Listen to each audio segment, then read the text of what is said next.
I'm Antonisha Dokes. This is my partner Kia, and we are the affirmative for hip hop being a negative impact on the youth. Since its initial inception in the 1970s as an urban underground movement, hip hop has affected the youth in both positive and negative ways. However, with the creation of the internet and social media, I believe the effects of hip hop music has become more negative than positive. Thank you. Ethan? I'm Laura, and this is Robert, my partner. And I would like to start off explaining what hip hop is. Hip hop is not just rapping. It's an aspect or genre of music. It is, according to sociologists' reports, a composite of dance, art, and pioneering, which led to entrepreneurship and the culture of hip hop. One of the leading pioneers of hip hop, as well as a legendary conscious rapper of the famous group Public Enemy, is KRS-One.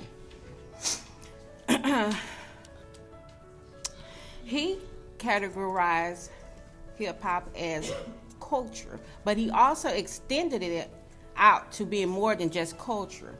He said that it is a globalization phenomenon that has self-transformed the world. Given that civilization is an advanced state of human society in which a high level of cultural, science, industry, and government has elevated, and along with KRS-One, he explains of his hip-hop being a civilization and not merely just a culture. It is evident that hip-hop is not just a negative influence on the youth, but in its true essence. It is a creative cultural civilization for the forward advancement of the youth in a positive light. KRS-One. No.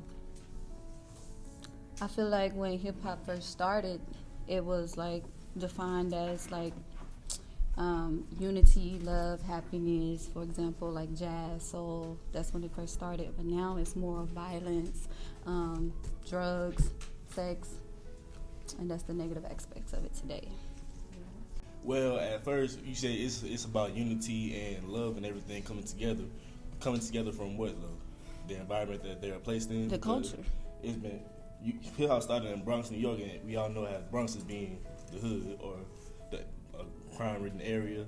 So, with this being said, most rappers or artists, whatever you want to call it nowadays, they are from areas where they are like their areas are crime-ridden, and like the murder rates are high, poverty is high. So they're gonna rap about or talk about whatever they need to talk about in order to get out of that environment. But W.E.B. Du Bois, Maya Angelou,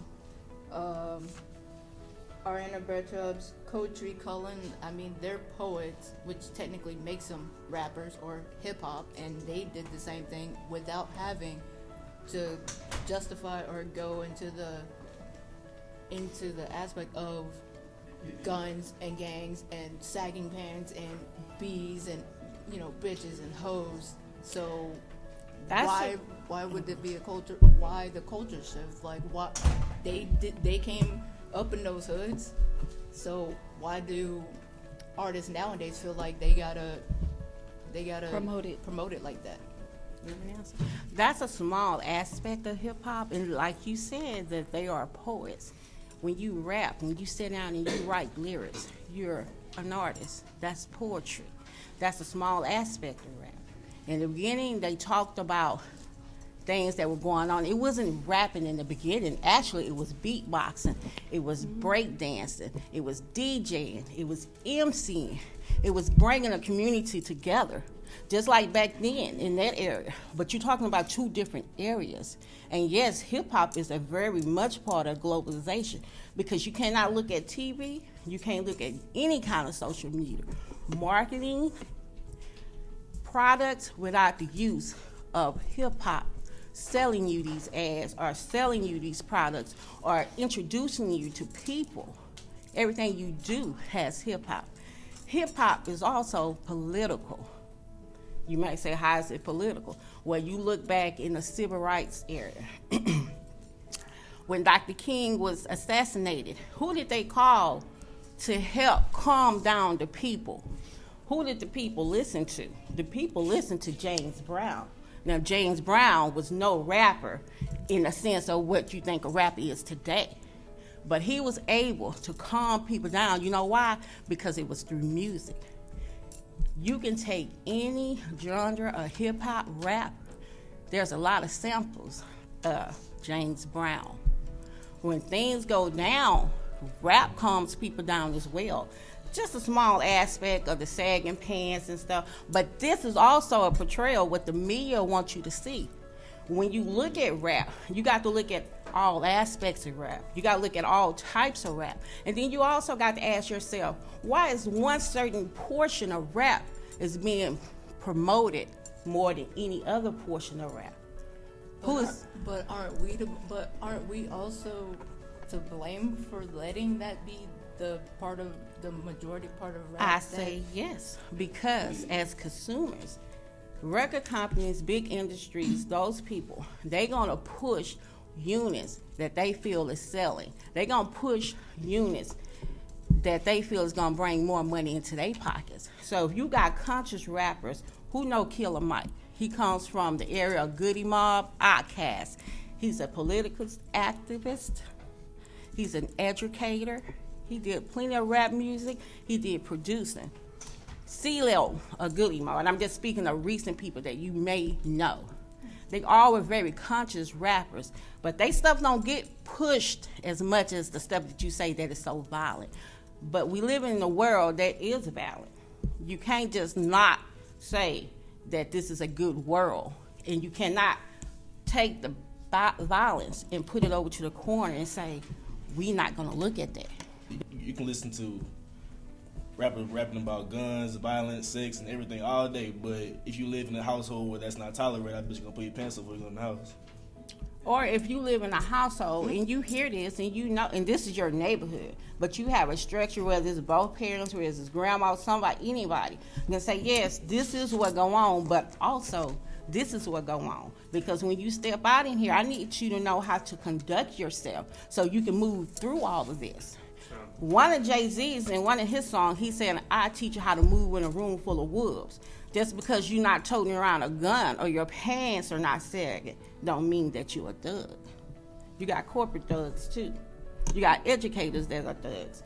But thugs are labeled to look a certain way. I have a question. So, can you deny that words used in rap music does not instigate violence, sexual abuse, downgrading women, the social value, and promote a subculture? I don't deny that, but also it happens in media, television, commercials, movies, porns, rock and roll. It happens in all genres of music. So magazines, Exactly. So libraries. So you can't just point it all at rap. But the topic is rap. It's rap, but it's bigger than rap. Okay, I want to ask both sides a question. Do rappers have moral responsibility to be role models? No. Some, actually, Why? Just keep no, it to well, what you say. actually, it's to each his own. Some may seem like they have a moral responsibility, and some may say, no, I don't. But sometimes the reason why some of them say, no, they don't, because if they go over the heads of what their labels want them to say or do, they might cut in their pockets. Now, take, for instance, 50 Cent. He raps all kind of stuff, but did y'all know that the house that he brought was Mike Tyson's out in Jersey? He turned that into a home for children that didn't have homes, but they don't talk about that. Should rap be censored? No, You don't think rap should be censored? no, it's going against your amendment for free speech. Do they censor the Ku Klux Klan? Do you guys have a rebuttal? Not necessarily. I mean, not necessarily with the censoring, because in my opinion, why do we have all these rating systems on TV, in the movies, on video games? You can censor to a degree without actually interfering with a person's First Amendment rights. You can do that when you order your cable and you order the packages and your kids' cell phones and stuff. You can have that parental advising, but do that stop those words or violent words from happening in the world? No. I would much rather teach my child as I have. You're going to hear cuss words. I don't want my child to walk out. Anyone shouldn't want their child to walk out into the world. It's like letting them walk out unarmed, and the world is armed. You're not going to walk around this world and not hear a cuss word. You're not going to walk around this world and not hear anything offensive. The thing is, how are you going to handle it? How are you going to take it in?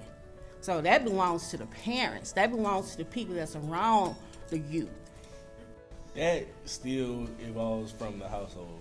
Now, like, violence is a mixture of a whole bunch of things, like for your childhood, it also has to do with what you're listening to, like your childhood, your mom, especially if you're a boy and you didn't have a father growing up, then that you've never been taught what's right, so you're gonna do what you essentially think is right. Now, not necessarily meaning that listening to those songs will make you react in that type of way, but if nobody is there to tell you otherwise, then it's life. You gotta go with it and learn from that. But how would it affect the kid? Like, in today's day and age, now it's like kids are raising kids. So, how would that affect? Doesn't that affect the household? I mean, because basically you got a kid who grew up on rap, who grew up on the negative aspects of rap. They pregnant, they have a kid, And the father gets to and walk away. and the father gets to walk away, goes to prison, whatever, and then that kid grows up in that culture. How can that parent, when their maturity level is at their kid's level?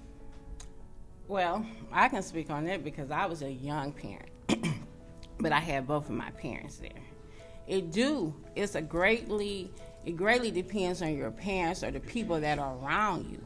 But that's just a small aspect of it, because some kids can take that negativity and all the violence that they hear in the rapping, but they don't hear the words. They might hear the slur, the beats, the slums, or anything, the chirps of it. And they can go and take that and say, man, I'm a rammer like this. I'm going to write it like this. Or I might want to write something like this. It don't necessarily mean that they're going to turn out bad. I think more of those questions should be geared up to the higher ups. Why do you promote so much of this violence when you know that we have a whole community of kids or orphan kids? Because it's money. No, I'm not saying censor rap. I'm saying as the higher ups, why do they push it more than they push the conscious rap? They talk about family, they talk about relationship, they talk about caring and nurturing.